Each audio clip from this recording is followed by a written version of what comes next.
Assalamualaikum warahmatullahi wabarakatuh. Alhamdulillah wassalatu wassalamu ala Rasulillah wa alihi washabihi la haula wala quwata illa billah.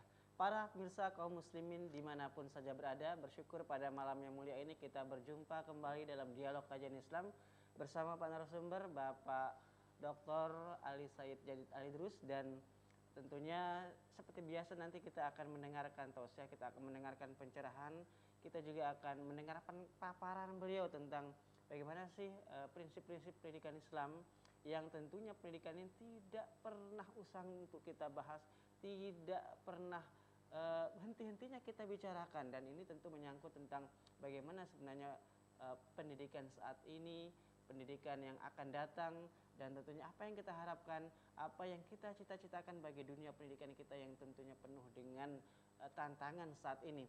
Dan lebih spesifik lagi bagaimana Islam memandang ataupun prinsip-prinsip pendidikan dalam konsep agama Islam, inilah yang nanti akan dibahas.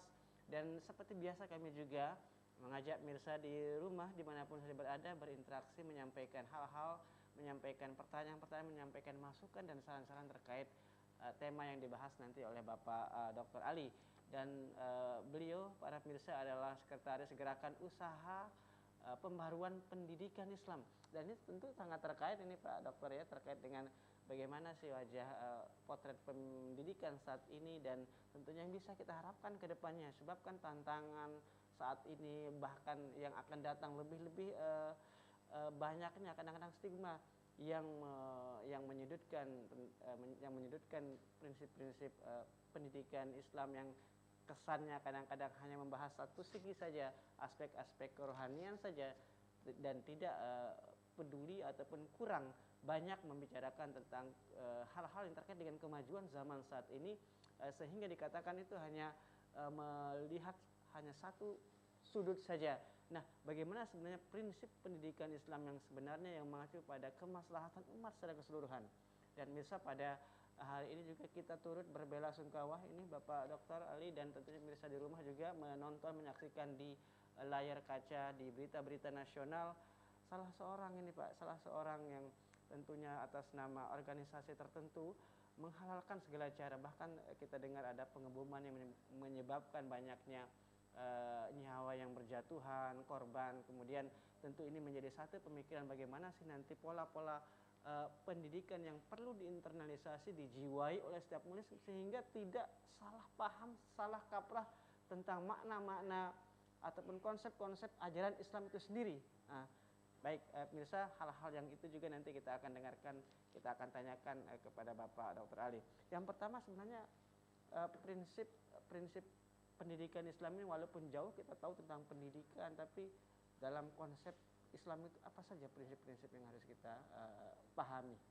Terima kasih. Bismillahirrahmanirrahim. Assalamualaikum warahmatullahi wabarakatuh. Waalaikumsalam warahmatullahi wabarakatuh. Jadi berbicara tentang prinsip, berarti prinsip itu sudah dilandasi oleh sebuah konsep, lalu konsep itu dilandasi oleh hasil telaah kita secara sintesis, analisis, sehingga melahirkan sebuah kekuatan tersendiri di dalam kita mengembangkan diri. Islam sebagai tidak hanya berbicara tentang ritual, tapi Islam itu adalah universal. Karena itulah salah satu yang menjadi konsentrasi di dalam Islam itu adalah tentang pendidikan itu sendiri.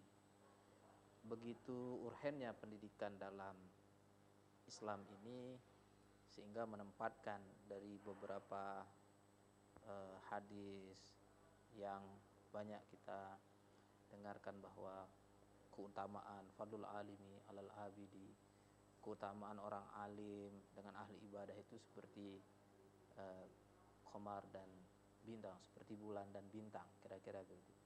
Atau juga ada hadis naumul alimi khairu min ibadatil jahili, tidurnya orang alim itu lebih baik daripada ibadahnya orang alim. Ibadahnya orang yang tidak memiliki ilmu dalam beribadah. Islam tidak hanya mengenal ilmu pengetahuan, tapi yang paling substantif adalah pengetahuan ilmu. Karena itu setiap amal yang dikerjakan dalam Islam itu harus diketahui dulu ilmunya secara kafah, secara universal. Karena itu di dalam konteks prinsip, Islam itu meletakkan 3 prinsip di dalam penekanan sistem pendidikannya. Yang pertama itu adalah prinsip berbasis pada perubahan. Jadi Islam tidak pernah alergi dengan perubahan. Islam sudah memberikan kita anjuran-anjuran bahwa dalam hidup ini pasti terjadi perubahan. Kita lihat dalam banyak ayat ya. Al-Hasyr ayat 18 misalnya. A'udzubillahi minasyaitonirrajim. Bismillahirrahmanirrahim. Ya ayyuhalladzina amanu taqullah wal tanzur nafsum ma qaddamat lighad wattaqullah innallaha khabirum bima ta'malun. Jadi wal tanzur nafsum ma qaddamat lighad itu bahwa kita itu juga harus berpikir tentang hari esok. Artinya bahwa Islam itu tidak pernah alergi dengan perubahan. Karena itu doa yang sering kita ucapkan, Rabbana atina fid dunya hasanah wa fil akhirati hasanah wa qina adzabannar, itu tidak hanya berorientasi pada kesejahteraan kita saat ini, tetapi kesejahteraan juga di masa-masa yang akan datang. Dan akhirat itu adalah masa depan kita. Karena itulah Islam selalu berorientasi pada perubahan. Tentu perubahan itu dari yang tidak baik menjadi baik, yang kurang jadi bertambah. Kemudian Islam juga selain berorientasi pada perubahan, ada keseimbangan. Jadi prinsip dasar dalam sistem pendidikan Islam itu adalah selain terjadinya perubahan, ada juga keseimbangan antara urusan dunia, urusan akhirat, mazrah dunia, mazratul akhirah, bahwa ladangnya akhirat itu adalah di dunia. Atau disinilah tempat kita mempersiapkan diri kita di dunia ini. Kalau di akhirat itu tidak ada sebab, semua akibat. Karena itu Islam berbicara tentang keseimbangan, baik dari dalam berpikir, berbuat, dan lain sebagainya.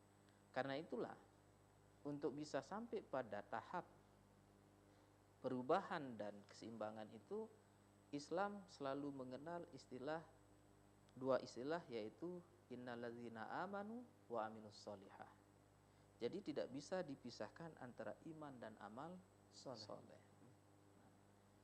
Islam tidak hanya berbicara tentang keimanan. Sistem pendidikan Islam tidak hanya berbicara tentang ritual, cara sholat, cara puasa, tetapi implikasi secara sosialnya bagaimana? Nah, ini yang perlu ditelaah. Karena itu Islam untuk sampai kepada innalladzina amanu wa aminus solihah itu tidak cukup kita hanya berkata tasdiqu bil qalbi wa iqraru bil lisan wa amalu bil arkan. Artinya bahwa kita meyakini dia dengan sepenuh hati, kemudian kita membuat sebuah komitmen, lalu kita kerjakan. Nah, karena itulah prinsip dasar dari pendidikan Islam itu berasal dari sebuah pemikiran yang dalam, telaah yang dalam, kemudian memiliki kaidah-kaidah yang mempertimbangkan multi aspek. Tidak hanya aspek ilahiyah, tetapi juga aspek insaniyah, basariyah, watoniyah, aspek ketuhanan, kemanusiaan, kemasyarakat, bahkan kebangsaan. Ini adalah sebuah kajian dalam perspektif Islam universal. Pendidikan Islam itu selalu harus beradaptasi dengan perkembangan. Dengan arti tidak merubah substansinya, iman dan amal soleh itu. Baik, sebenarnya ini satu ajaran yang harmoni tadi disampaikan para pemirsa, tidak hanya ritual tapi universal, tidak hanya berkaitan tadi dengan hanya masalah-masalah ukhrawi tapi juga duniawi, insaniyah, basyariah dan seterusnya. Nah, ada satu pemikiran ataupun kesan-kesan image, mungkin ini pemirsa sebagian orang tentunya ya, kalau saat-saat ini atau akhir-akhir ini orang sering mengkaitkan stigma ataupun citra yang kurang baik ini, yang kurang sedap atau kurang segar lah kita bilang dengan konsepsi pendidikan saudara-saudara kita. Mungkin ini hanya sebagian ya, sehingga kadang-kadang ada yang berkesan Islam itu keras, Islam itu ada yang mungkin dipengaruhi oleh pemikiran-pemikiran yang radikal, entah dari mana dan bagaimana itu muncul. Nah, bagaimana Bapak sendiri merasakan hal stigma yang dilontarkan sebagian orang tersebut? Baik. Islam itu sempurna. Yang tidak sempurna itu Muslim, Penganutnya ya. penganutnya. Jadi kalau berbicara Islam itu sudah kafah, artinya sudah sempurna. Tidak ada sebuah ajaran yang mengatur sebuah sistem dari yang besar sampai hal yang terkecil. Itu adanya di Islam. Nah, persoalan yang tadi itu muncul mungkin tidak dari aspek Islamnya, mungkin munculnya dari aspek Muslimnya, gitu. Pelakunya. Jadi harus dipisahkan antara kita berbicara sistem pendidikan Islam dengan Muslim yang menuntut ilmu. Baik. Nah, karena kalaupun misalnya kami di dunia akademisi salah, itu wajar karena kita manusia, tapi jangan salahkan Islam. Islam itu sudah sempurna. Karena dari aspek apa? Kita sudah dituntun. Persoalan kita yang dituntun ini masih terjadi problematik, itu ya bukan persoalan ajarannya tetapi pengikutnya. Ini yang perlu diluruskan sehingga peristiwa-peristiwa yang konon terjadi pada siang hari tadi itu tolong jangan dikaitkan dengan Islam. Lihat mereka itu sebagai pelaku. Begitu. Baik, jadi ada satu batasan pemirsa ya, bahwasanya yang harus menjadi sorotan itu bukan ajaran Islam, tapi penganut atau pelakunya ya. Karena memang kadang-kadang ada juga yang menjadi provokator terhadap hal-hal atau peristiwa tertentu, namun mengatasnamakan Islam ataupun sebut saja organisasi seperti itu Pak ya. Nah, bagaimana? Apakah dalam hal ini memahami ataupun pemahaman tentang Islam yang damai tadi, Islam yang harmoni itu belum dipahami secara sempurna?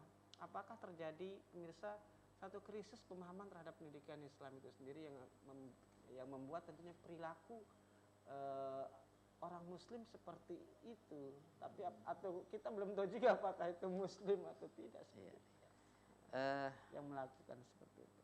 Kalau kita lihat dari aspek pelakunya, artinya bahwa kita takar dari maqasid syariah misalnya, dari tujuan kita beragama, kita lihat dari aspek tujuan, di mana di situ ada hifzuddin, bagaimana menjaga agama, hifzul nafas, hifzul mal, hifzul akal. Itu konsep Islam. Iya, jadi menjaga diri, gitu kan. Tentu kalau kita melakukan hal-hal itu berarti kita tidak bisa menjaga diri. Nah, itu sudah keluar dari mengendalikan diri, maqasid syariah. Nah, sekarang dengan perilaku seperti itu apa tidak mengganggu hifzuddin, kita menjaga agama kita? Benar-benar. Islam tidak akan pernah berbicara tentang bagaimana merugikan orang. Orang ingin selamat kalau Islam itu, karena itulah namanya Islam. Keselamatan. Semua orang harus selamat. Tidak hanya diri, orang lain, alam itu juga harus selamat. Filosofi Islam itu adalah selamat dan keselamatan. Nah, kalau kita mengganggu orang kemudian dia tidak selamat, lalu mengatasdirikan nama Islam, semestinya teman-teman yang lain harus berpikir, itu bukan Islam. Karena Islam itu universal, berbicara tentang. Karena itulah sistem pendidikan Islam itu bagaimana orang bisa selamat itu dia harus bisa berubah. Innallaha la yughayyiru ma biqaumin hatta yughayyiru ma bi anfusihim. Mulai dari dirinya. Menjaga dirinya. Melindungi dirinya. Kemudian setelah menjaga dirinya, wa ahlikum, menjaga keluarganya. Keluarga di sini bukan hanya keluarga dalam perspektif biologis, juga dalam perspektif sosiologis, juga antropologis. Jadi begitu universalnya Islam berbicara tentang sistem, prosedur, mekanisme. Baik. sebenarnya tidak sedikit pun ajaran Islam itu yang membolehkan ya pemirsa, yang menghalalkan sesuatu yang tidak baik, apalagi sampai menyebabkan orang lain tersiksa, menderita dan seterusnya. Tapi Islam penuh rahmatan lil alamin dan kasih sayang. Nah, sebenarnya bagaimana, apakah terjadi krisis pemahaman terhadap Islam itu sendiri, dan itu yang perlu dibenahi terkait kadang dengan bagaimana orang memaknai jihad, bagaimana pemahaman orang tentang membela agama dan seterusnya. Mirsa, kita akan dengarkan jawabannya setelah yang satu ini.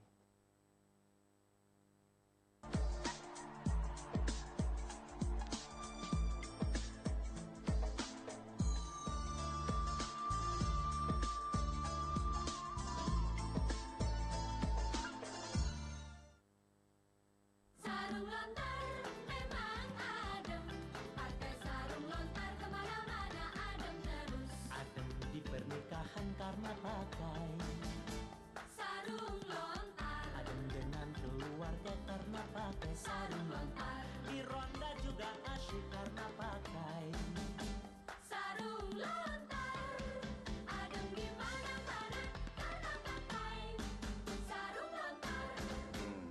Adem. Ini Ibu Ani. Bang, Apa? abang masih sayang kan? Apa pula pakai sebut sayang? Begini bang, aku terlambat. Aku khawatir bang. Ronda bang? Diam kau. Dasar perempuan. Bah, sewot sama istri. Aku yang disemprot. Istriku lah kawan. Jangan-jangan dia hamil lagi. Mana zaman lagi susah. Tambah anak. Repot laku. Makanya, kabel lah bang. Macam mana urusan perempuan dibawa? Betul, apa kita harus minum pil? Pakai spiral? Kalau pakai kondom, makanya urusan KB juga urusan kita. Caranya, dampingi istri mendapatkan layanan kontrasepsi yang sesuai. Toh kalau terjadi sesuatu, ujung-ujungnya kita juga yang repot. Bang, negatif. Kalau begitu pakai ini atau ini. Coba sajalah bang. Dipersembahkan oleh Perwakilan Badan Kependudukan Keluarga Berencana Nasional Provinsi Nusa Tenggara.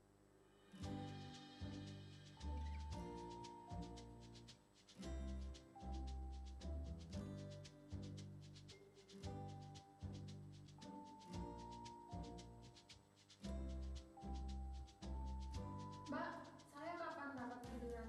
Sabar ya Mbak, ntar juga dipanggil. Oh iya Mbak.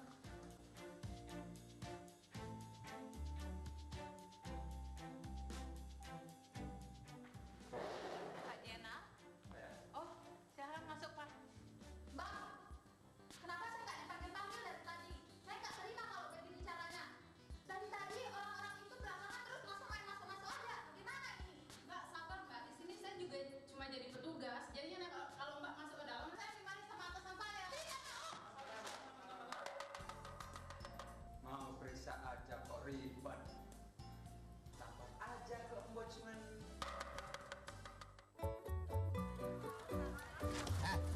Mangga aja udah matang, tapi kok jadi lu belum datang? Lo juga.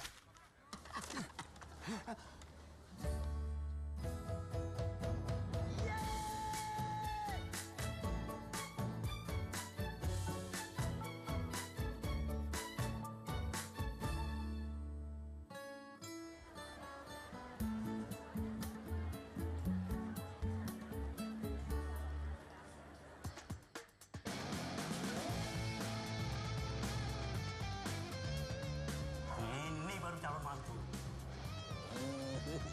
Pak, buat si adek.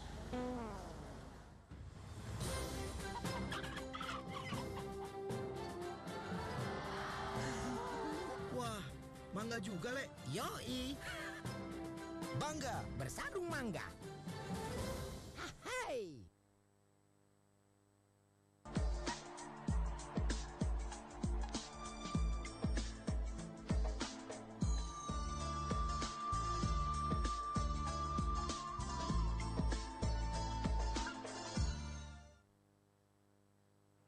Baik, pemirsa, tentunya berbicara tentang konsepsi pendidikan Islam banyak sekali dan luas sekali, dan kita memang sebagian besar tahu, kita sudah mempelajari beberapa konsep tersebut dalam dunia pendidikan, dalam seminar dan seterusnya. Hanya saja bagaimana itu teraplikasi, bagaimana itu bisa kita buktikan dalam kehidupan kita, bagaimana Islam menekankan kita untuk mewujudkan satu perubahan, untuk hidup dalam keseimbangan, harmoni dan seterusnya, termasuk menjauhi hal-hal yang tentunya bertentangan dengan konsep pendidikan Islam itu sendiri, seperti tadi mengajarkan kekerasan, mengajarkan radikalisme dan seterusnya, yang tentunya merusak tatanan kehidupan beragama bahkan bernegara seperti itu Pak ya.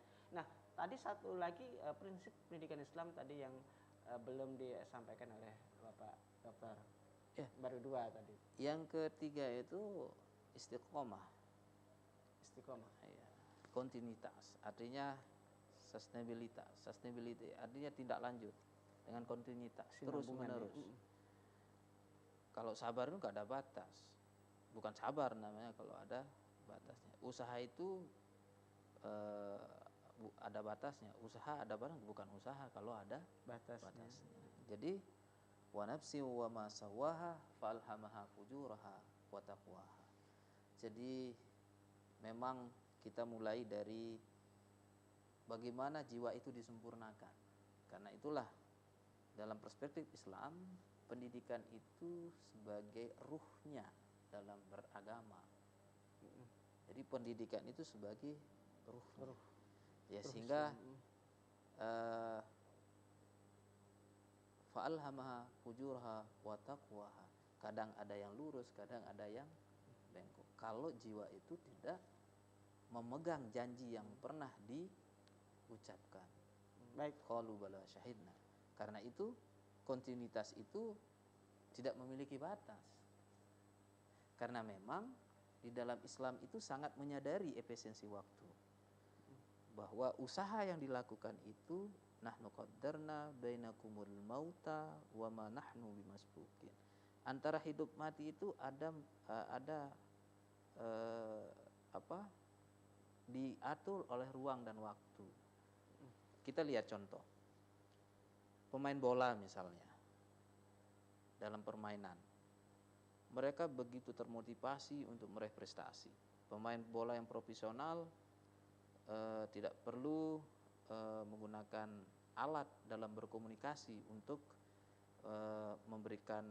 membagi bola kepada teman yang lain. Tentu pertanyaan ini kenapa?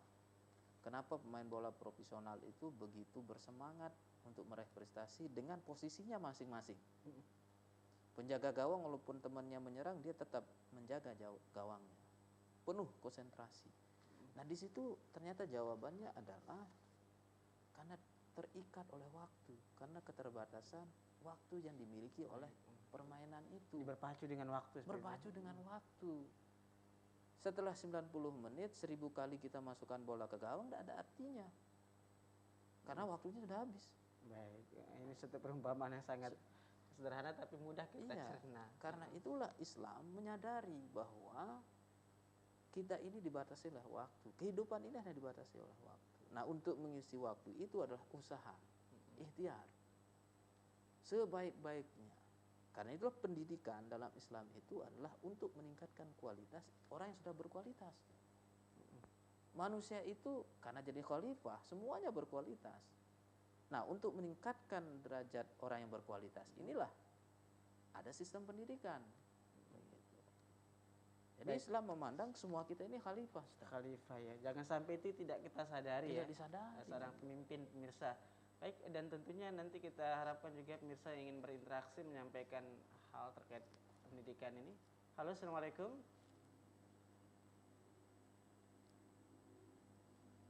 Baik, pemirsa, tentunya kami tetap menunggu pemirsa yang ingin menyampaikan pertanyaan ataupun mungkin menambahkan terkait dengan apa yang disampaikan oleh Bapak Dokter tadi. Kalau tadi kita sudah dengarkan bahwasanya ada prinsip kontinuitas, kesinambungan, istiqomah dalam bahasa Islam tentunya seperti itu Pak. Namun bagaimana ini melestarikan dan memperkuat daya kekuatan istiqomah kita ini jadi permasalahan di tengah tentunya pemirsa banyaknya satu perubahan-perubahan, tantangan-tantangan yang mudah sekali menggerus dan mempengaruhi kita ini Pak, kaitannya dengan dunia pendidikan ini.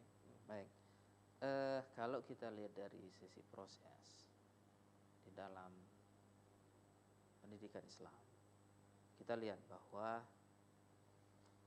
di dalam prosesnya itu interaksi antar makhluk, artinya manusia dengan manusia. Pada posisi itu, baik pengajar maupun yang diajar itu sama-sama makhluk, sama-sama diciptakan. Karena itu, fadzakir innama anta mudzakir lasta alaihim bimusaitirin illa man tawalla wa kafar. Nah, tetapi di dalam proses itu memang ada perbedaan ruang dan waktu. Setiap pengajar itu pasti pernah diajar. Apa yang membedakan antara mahasiswa dan dosen misalnya? Kita bisa mengklasifikasi bahwa dosen itu pernah jadi mahasiswa, tapi mahasiswa belum tentu menjadi pernah jadi dosen. Artinya bahwa yang berbeda itu adalah dari sisi ruang dan waktu. Dalam posisi yang sama, sesungguhnya di dalam teori pendidikan Islam itu, setiap orang itu ada waktunya. Setiap waktu itu pasti ada orangnya. Karena itulah kontinuitas, regenerasi. Islam sangat konsen terhadap regenerasi. Bagaimana Rasulullah SAW memiliki 4 generasi. Kalau kita lihat apa? Kita sering menyebut Abu Bakar As-Siddiq. Kata kunci As-Siddiq itu di mana? Bukan di lisan, bukan juga di pikiran, tapi di hati. Kejujuran itulah hati, bukan ucapan. Yang kedua, kita kenal sahabat Rasul Umar bin Khattab. Khattab itu apa? Administrator. Pendidikan, itulah pendidikan Islam sangat konsen terhadap administrasi. Jadi Islam itu tidak hanya berbicara tentang hati, tapi juga berbicara tentang administrasi teknis ya. Utsman bin Affan. Islam juga berbicara tentang bagaimana psikologis. Ya, jadi Abu Bakar itu simbol dari fakultas psikologi, hati. Umar itu adalah simbol dari fakultas administrasi. Utsman itu simbol dari fakultas ekonomi. Dan Ali itu adalah simbol fakultas ilmu pendidikan. Karena dia mendapat predikat babul ilm, pintunya ilmu. Jadi semua berbeda-beda bidang dan keahlian, namun tujuannya sama seperti itu ya. Bagaimana mensucikan jiwa. Kemudian inilah yang mentransfer ke pikiran. Pikiran inilah yang menggerakkan organ-organ yang lain. Nah, karena itu Islam itu berbicara tidak hanya luar saja, tapi juga berbicara tentang dalam. Justru pendidikan Islam itu belajar mulai dari dalam. Baik, dan ini memang sangat tepat kalau pemirsa kita dengar banyak jargon sekarang itu. Kalau dulu kita SDM itu sumber daya manusia, bahkan sekarang diartikan sumber dalam manusia. Karena memang dalam rohani itu harus diberdayakan seperti itu ya. Yang tentunya secara kasat mata kita hanya pemirsa menitikberatkan pada yang luar-luarnya saja. Nah, termasuk bagaimana implementasi nilai-nilai kemampuan hati itu ya, keimanan itu dalam kehidupan kita sehari-hari. Bagaimana kita dengan kecerdasan keimanan, dengan kecerdasan tadi jiwa, bisa kita melakukan perubahan, keseimbangan dan kesinambungan yang merupakan prinsip pendidikan itu sendiri. Baik, kita mungkin sudah melakukan, Ustaz. Sudah sebenarnya. Sudah kita lakukan semua, dan semua kita insya Allah sudah punya usaha. Tapi satu mungkin yang belum kita lakukan, sadar. Apa yang kita lakukan itu diikuti dengan kesadaran. Insya Allah persoalan pendidikan, apalagi kita di Lombok ini ya, pendidikan itu bahkan menjadi prioritas kita. Karena itu pendidikan itu bukan hanya mensekolahkan. Pendidikan itu berawal dari diri kita, keluarga kita, masyarakat kita, barulah ada lembaga formal. Karena itulah jalur pendidikan kita ini kan formal, informal, non formal. Jadi jangan dilupakan bahwa pendidikan itu adalah tanggung jawab bersama, bukan hanya tanggung jawab pengelola saja ya, bukan pemerintah. Bukan. yang lebih esensial adalah tanggung jawab pada diri sendiri karena kita menyandang predikat sebagai khalifah itu. Baik. Dan ini satu hal juga pemirsa yang sering kita rasakan kadang-kadang kaitannya dengan bagaimana anak didik kita yang tentunya menuntut ilmu, yang belajar, yang menyerap pengetahuan dari lembaga pendidikan Islam ini Pak ya, bisa berperilaku mengimplementasikan nilai-nilai pendidikan Islam itu dalam kehidupan sehari-hari. Namun pemirsa, iya karena mungkin ada pengaruh-pengaruh negatif dari lingkungan sekitar, dari pergaulan, sehingga kesan bahwasanya pendidikan Islam itu belum mampu memberikan satu perubahan karakter yang kuat, terutama dalam membentengi diri dengan hal-hal yang negatif yang saat ini kita rasakan. Namun jawabannya sejenak Bapak Dokter, kita tentunya pemirsa akan dengarkan jawaban yang tuntas dari Bapak Dokter Ali setelah yang satu ini.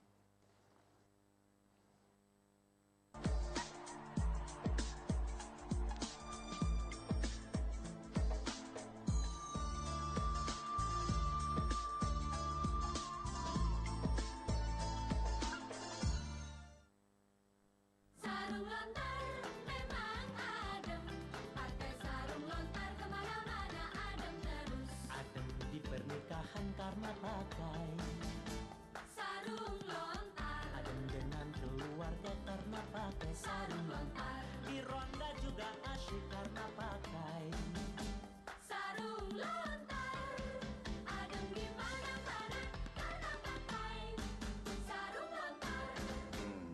Adem. Baru dan pertama di Indonesia, thinner dengan inovasi kemasan yang fleksibel dan kuat. Tidak mudah tumpah, tidak mudah menguap. Lebih praktis dan hemat.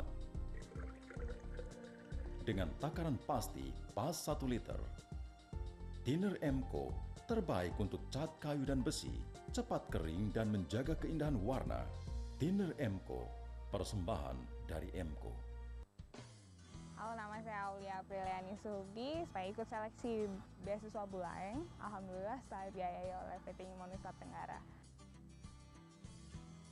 Di cover biaya makan, biaya transportasi, asuransi, lalu kemudian ada biaya sekolah, SPP, dan kemudian ada biaya-biaya lainnya untuk kegiatan kampus dan non-akademis. Pernah ikut Olimpiade Ekonomi dulu pas di SMA dan juga di kuliah. Beasiswa ini menjembatani saya untuk memperoleh beasiswa dari pihak lain. Bantuan dari PT Newman ini membuat orang tua saya dan saya sendiri tuh yakin dapat melanjutkan kuliah saya di Universitas Gadjah Mada ini. Alhamdulillah, saya sudah mencapai gelar sarjana kedokteran gigi. Beasiswa Newman, kebanggaan orang tua. Beasiswa Newman, semua bisa. Beasiswa Newman, bang!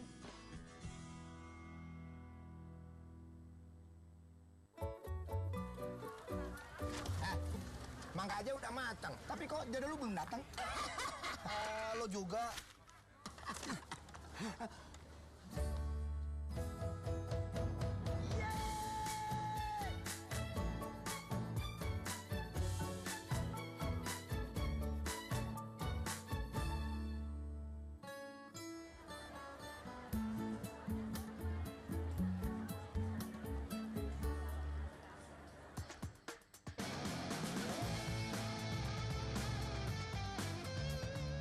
Ini baru calon mantu.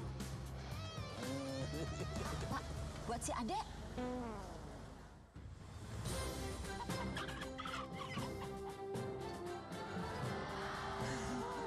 Wah, mangga juga, Le. Yoi. Bangga bersarung mangga. Hai.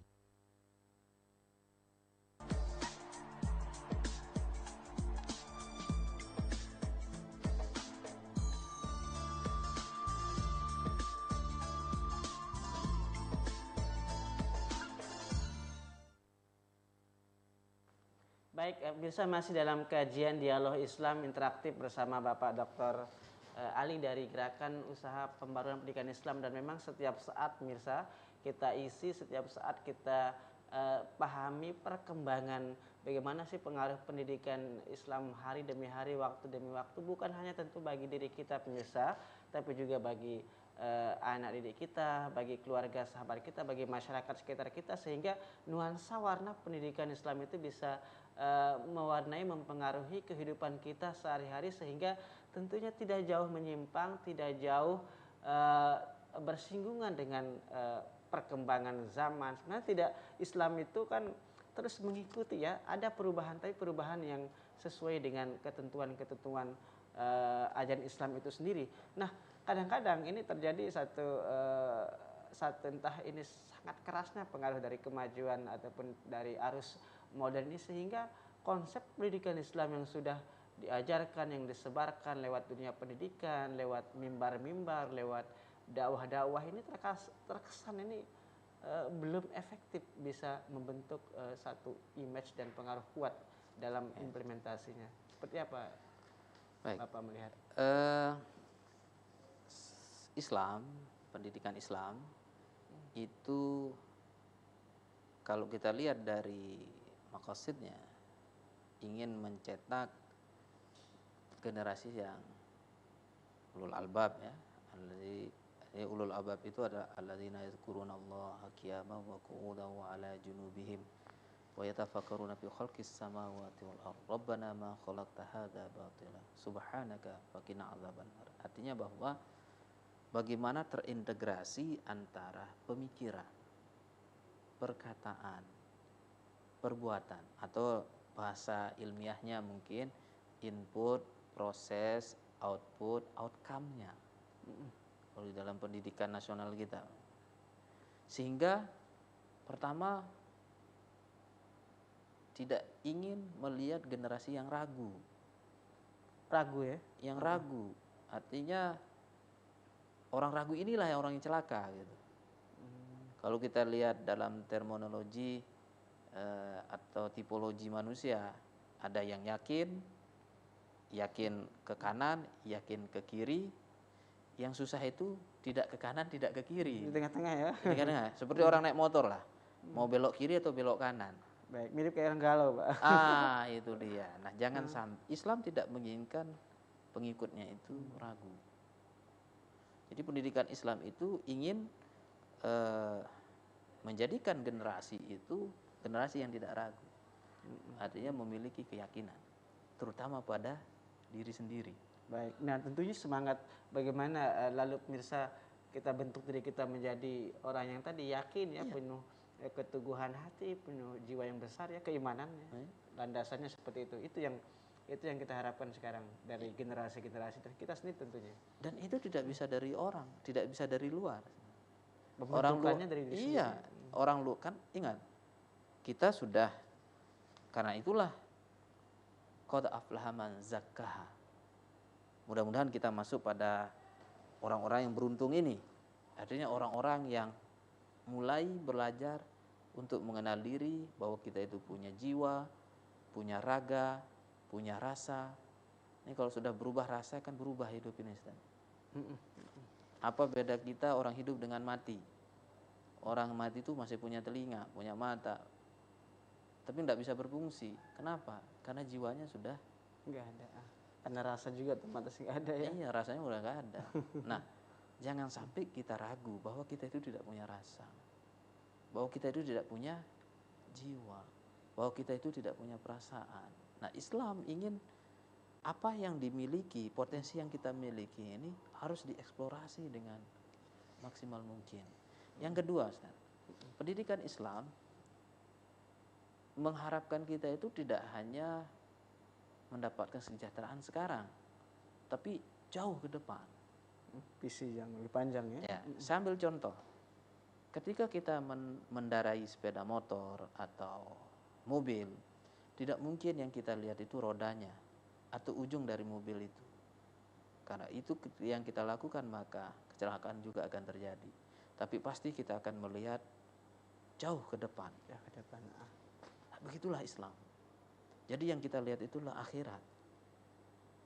Akhirat itu bukan berarti masa yang tidak abstrak ya.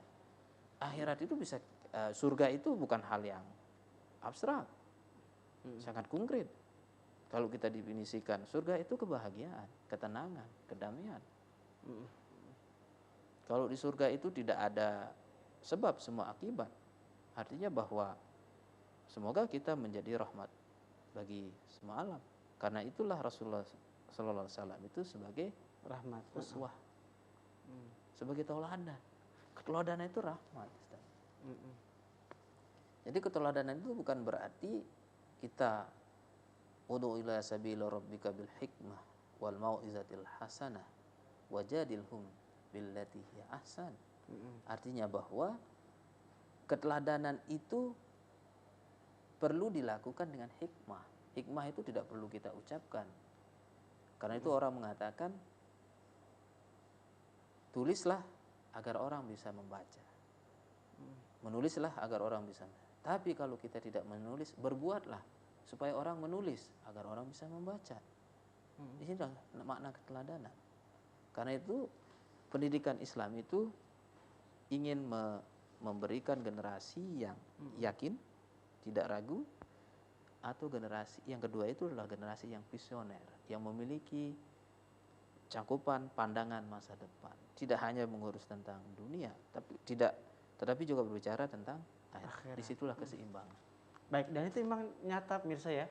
Tadi kalau kita implementasikan dari pendidikan Islam itu ya kita akan menemukan tadi ada kesejukan, ada kedamaian, ada juga ketentraman. Tetapi ketika kita coba-coba bergeser dari prinsip tadi ya, prinsip keseimbangan, prinsip kita menjalankan dengan istiqomah konsep-konsep pendidikan Islam, seperti banyak hal yang kita rasakan saat ini pemirsa, orang dihantui dengan rasa khawatir, kecemasan, ketidaknyamanan, ada peristiwa-peristiwa teror, dan itu tentunya jauh dari prinsip pendidikan Islam itu sendiri. Baik, tentunya pemirsa kita ingin lebih jauh bertanya kepada Bapak Dr. Ali. Ini sangat intens, sangat concern dengan bagaimana sih sebenarnya kita menerapkan, mengaplikasikan pendidikan Islam itu sehingga memang punya jiwa, punya ruh, punya pengaruh besar dalam menyongsong satu perubahan, satu peradaban yang positif, yang baik, yang tentunya tidak hanya saat ini kita rasakan ini Bapak Dokter, tapi visi jauh ke depan sampai ke tujuan akhirat, karena memang hidup tidak hanya di dunia ini pemirsa, ada batasan waktunya, tapi nanti juga akan berlanjut kepada kehidupan yang abadi kekal di akhirat. Jazakallah Bapak. Terima kasih tentunya Bapak Dr. Ali sudah hadir di studio dan pemirsa memberikan kita pencerahan dan satu konsep yang menyegarkan tentunya. Insya Allah kita akan lanjutkan lagi kajian-kajian seperti ini pada minggu yang akan datang dengan topik serta tema yang menarik. Demikian, Assalamualaikum warahmatullahi wabarakatuh dan sampai jumpa. Jazakallah.